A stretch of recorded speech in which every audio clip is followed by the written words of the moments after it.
Good morning, Bastien from BVN Real Estate. We are here in San Juan del Sur, in between San Juan del Sur and the Lake of Nicaragua. We are looking at a property of 3.5 acres, located 250 meters from the main road, access with dirt road. The access is not the best, we will show you on pictures.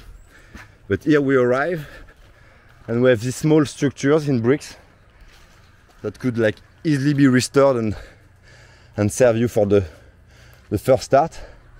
And then you have like a long rectangle of 3.5 acres. So it's very nice actually. It was like a farmland, I suppose, before. On this bottom part you have like a natural line of trees, so the border line here is 15 meters from me on the right, and it will go all along.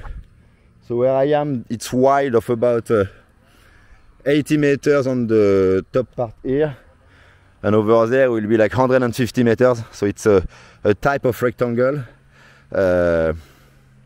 trapeze.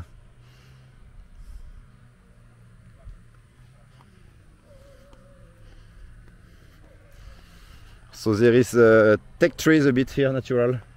Here you have a mango tree. I think it's a male mango tree, because there are late mangoes. Some mango trees. I like the red flower trees we have here, it's amazing. Okay, we put the link of this property.